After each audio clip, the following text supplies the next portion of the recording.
In this video, we are going to talk about the applications of Z transform, and similar to the Laplace transform and the Fourier transform, there are many applications of the Z transform. We are going to mention some of them here.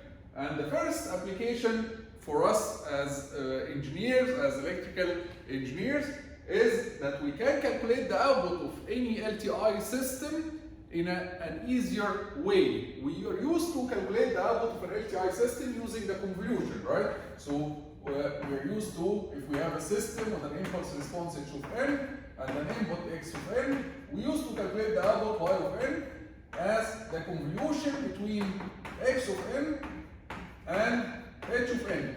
However, using the Z transform, this relation can transform into a simple product, simple multiplication between x of z and h of z. This will give us y of z. Let's put it as capital Y. So if you do the Z transform for x of n, you get x of z, and the Z transform for h of n, you get h of z. You just multiply them together, you will get y of z. After you obtain y of z, you can do the inverse Z transform in order to inverse Z transform in order to get y of n once again. And this requires that you know how to do the inverse Z transform, as we'll see. So similar to the previous transforms, we can perform the convolution easily using the other domain, using the Z domain, by doing a multiplication in the Z domain and then an inverse Z transform. And then we can calculate the output of any LTI system in an easier way. The second application, and we'll solve, by the way, we're going to solve some examples about this application after I finish the other applications, okay? So the second application is move between the different modeling techniques or modeling methods of LTI systems. So LTI systems can be modeled using impulse response. It can be modeled using the transfer function h of z, or it can be modeled using the difference equation, right? Similar to the continuous time systems, where we used to model the continuous time systems using impulse response, transfer function h of s, and the differential equation. Here we can also model any LTI system using the impulse response. This is the impulse response, or the transfer function h of z, which is defined as y of z over x of z. This is called the transfer function, or the difference equation. So we can model any LTI system using one of these methods. Z transform allows us to move from one of them to the other. If you know the impulse response, you can calculate the transfer function. If you know the transfer function, you can calculate the difference equation. And if you know the difference equation, you can go to the impulse response and so on. So you can, if you know one of them, you can calculate the others. But you need to know the Z transform, or you need to use the Z transform, and you need to know how to do the inverse Z transform. So again, we need to know the inverse Z transform in order to be able to move from one representation to another representation.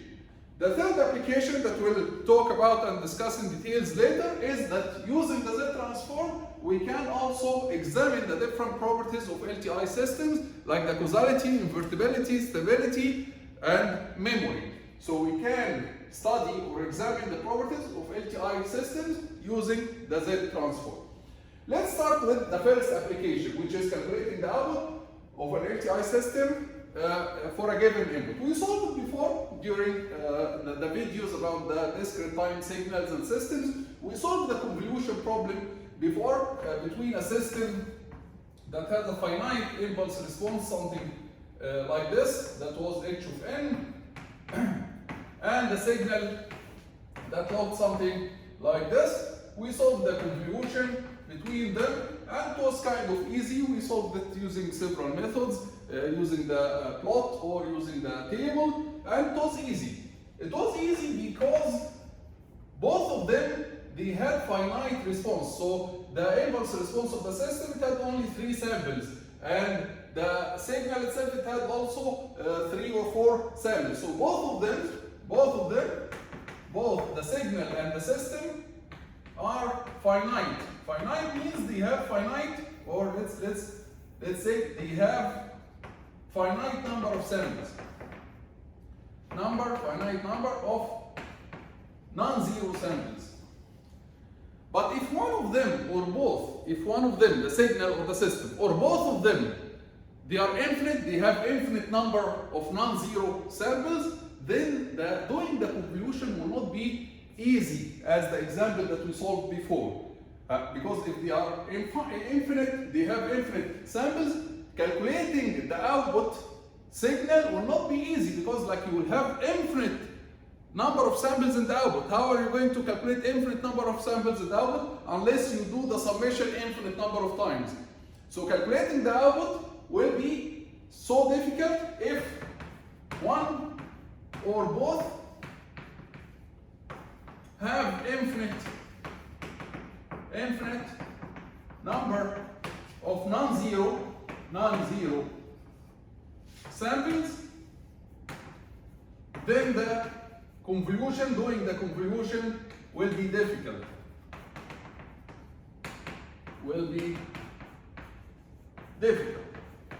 For example, let's take one example here. Assume that we have a system. I'm going to remove this now. Assume that we have a system h of n, which is given as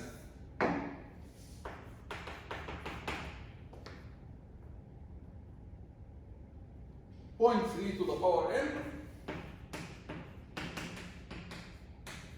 un, and I have an input signal given by u of n minus u of n minus 3. So here the signal has a finite number of samples, while the system, it has infinite number of samples. And we need to calculate the output. You can try doing the convolution, but the convolution will not help so much because it will give you only a finite number of samples. It will give you only few samples for the output, but not the full output. If you want to calculate the full output, you have to use the Z transform. So what we are going to do is, we are going first to calculate the Z transform of h of n. We are going to say that h of z is the Z transform of h of n, which will be z over z minus 0.3.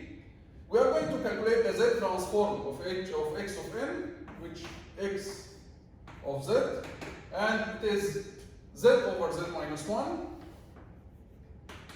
minus the Z transform of this, z over z minus 1, and because of the delay,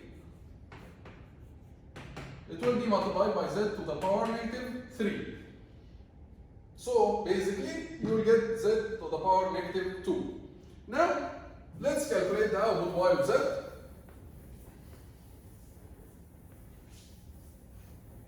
Let's calculate the output y of z. Y of z will be the multiplication between h of z times x of z. So if you multiply h of z times x of z, what you will get, first if you multiply this times this, you will get z squared divided by z minus 1, z minus 0.3, minus, if you multiply this term times this term, you will get, again, maybe z squared, again, z squared over z minus 1, z to the power negative 3. And z, down here we have also z minus 0.3. Okay? So this is what you will get when you multiply. You can definitely multiply these two terms together, z to the power 2, z to the power negative 3 together to get z to the power negative 1. But I'm going to tell you here one side note before we continue this example. We'll need, in order to do the inverse Z transform, we'll need to do partial fractions. And in order to do partial fractions, here, partial fractions gives you the numerator with lower order than the denominator. So if the denominator of order 2, if the denominator is of order 2, it will give you the numerator with order 1. Let's say something like this. And if the denominator with order 1, it will give you the, let's say something like this, it will give you the numerator with order 0, for example, constant. So always the partial fraction gives you the numerator with lower order than the denominator. But if you look at the table of transforms for the Z transform, you will find that most of the transforms, we have the order of the numerator equals to the order of the denominator. So in the Z transform, you will find that we have Z over Z minus 1. The order of the numerator is the same as the order of the denominator. You will find that you have Z minus something over Z squared minus something Z minus. So the order of the numerator is the same as the order of the denominator. So the problem here is in the Z transform, most of the transforms, you have the order of the numerator is the same as the order of the denominator. While the partial fractions gives you order of the numerator less than the order of the denominator. What can we do? So in order to solve this problem, try, when you do partial fractions for the Z transform, try to keep one of the Z, save it with you. So try to do partial fractions for y of Z over Z. So y of Z over Z, and I'll explain why now. This is a Z that you save for later, so that after you do partial fractions, you multiply by this Z, so you get the order of the numerator equals to the order of the denominator. So you are saving a Z here now in order for that after you finish the partial fractions, you will get an order here less than the order here. Then you multiply by this Z, the order of the numerator will be equal to the order of the denominator, similar to the table of the Z transform. So what we are going to do here is we are going to do partial fractions not for y of Z, we are going to do partial fractions for y of Z over Z. So this will be Z over Z minus 1, Z minus 0.3, and this will be Z over Z minus 1, Z minus 0.3, and here Z to the power negative 3. Now, keep this Z to the power negative 3 now for later, because this will represent a delay. When we do the inverse Z transform, this will give us a delay. So don't worry about this. Now let's do partial fractions. If we do partial fractions for the first part, it will be a constant over Z minus 1 and a constant over Z minus 0.3 minus Z to the power negative 3 multiplied by partial fraction for the second part, which will be something over Z minus 1, Z minus 0.3 again. So let's do the partial fractions in order to get the coefficient here, which is constant, and here again it will be same constant and same constant here. Okay, so in order to get the constant A, you need to put the Z equals 1 and substitute here. So it will be 1 over 1 minus 0.3. So it's 1 over 0.7, okay, which is 10, will be 10 over 7. In order to calculate the constant B, you put Z equals 0.3 and you move this bracket. So it will be 0.3 over 0.3 minus 1, 0.3 over 0.3 minus 1.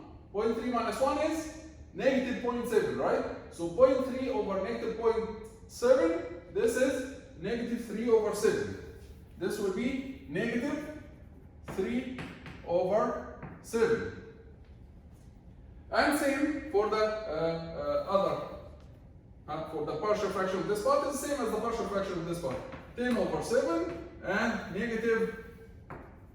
negative 3 over 7. Now let's do the inverse Z transform. If you look at the tables, you will find that you don't have something over Z minus 1, but you have Z over Z minus 1. That's why we saved this Z here, so that we multiply by it at the end. So now we will multiply by this Z in both sides. So what you will get Z here, you will get Z here, you will get Z here, you will get Z here. Now you will find that this exists in the tables. This exists in the tables. This exists in the tables. This exists in the tables, right? So you can now do the inverse Z transform by saying that this will be 10 over 7, 10 over 7, and the inverse Z transform of this is U of n minus 3 over 7, and the inverse Z transform of this is 0.3 to the power n u of n minus. Now, 10 over 7, 10 over 7, this is a constant. This is un, but because it's multiplied by z to the power negative 3, it will become u of n minus 3. Then negative with negative, it's positive, 3 over 7, z over z minus 0.3, this is 0.3 to the power n un, but because we are multiplying here by z to the power negative 3, it will be 0.3 to the power n minus 3 u of n minus 3. And that's it. We obtained the output y of n of our system, and the only point that we take care of is when in the z transform, when we do the partial fractions, try to save z. Save it somewhere so that you multiply it after you do the partial fractions. You saved z here, and then you did the partial fractions. The partial fractions gave you like a lower order for the numerator, lower than the denominator. Then you multiply by this z so that you get the same order, which is the table of the z transforms has the same order for the numerator and the denominator. We'll stop here in this video and we'll solve more examples in the next video, inshallah.